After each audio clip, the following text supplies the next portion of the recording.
Are you serious? Are you serious, folks?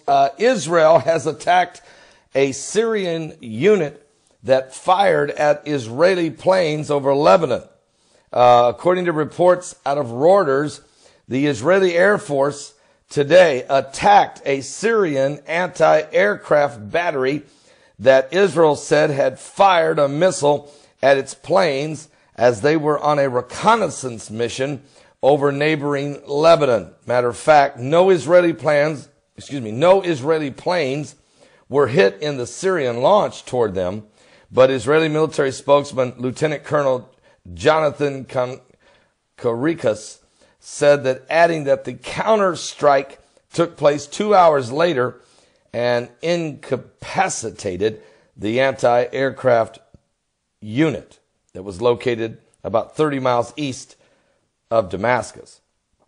We know, according to our intelligence, it was this battery controlled by, of course, the Syrian regime, and we hold the Syrian regime responsible for this fire.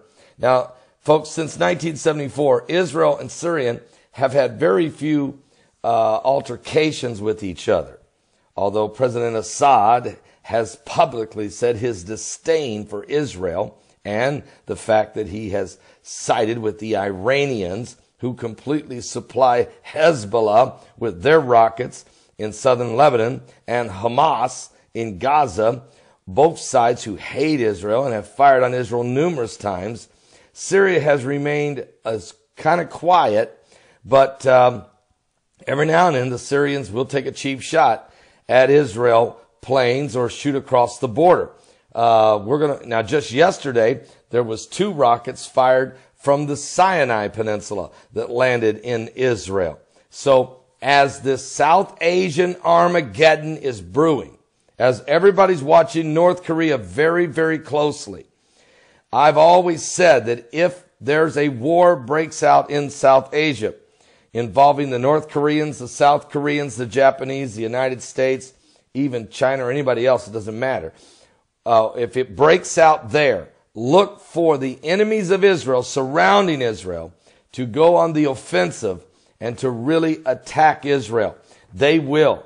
Hezbollah has been storing up bombs for quite some time now. And believe me, they will use them. And of course, Hamas will use what they have. And then the Iranians are setting along right there in Syria now, just over the Golan Heights. You have to understand that is a serious threat. Now, the Bible told us in Luke 21, when you see Israel being surrounded, this was one of the end time signs that Jesus said. In Luke 21, verse 20, Jesus said these words, "And when you shall see Jerusalem compassed with armies, then know that the desolation thereof is nigh." And the next thing he says is that Jews that are in Judea will have to start fleeing. Now, that's the West Bank, and Jews live in the West Bank. Matter of fact, thousands of them live in Judea and Samaria. After he says this about Israel being surrounded, you know that the desolation thereof is nigh. That means the abomination of desolation, which Jesus spoke about in Matthew 24:15. Then he says, "And then let them which are in Judea," or the West Bank, Jews, "flee to the mountains, and let them which are in the midst of it depart out, and let not them that are in the countries enter thereinto." Don't go in there, for these be the days of vengeance, that all things which are written may be fulfilled. But woe unto them that are with child, and to them that give suck in those days, for there shall be great distress in the land, and wrath upon this people. And they shall fall by the edge of the sword, and shall be led away captive into all nations. So, folks, it's telling you that when you start to see these armies surrounding Jerusalem, surrounding Israel, know that we're in the end is nigh, that the desolation is very close. All right.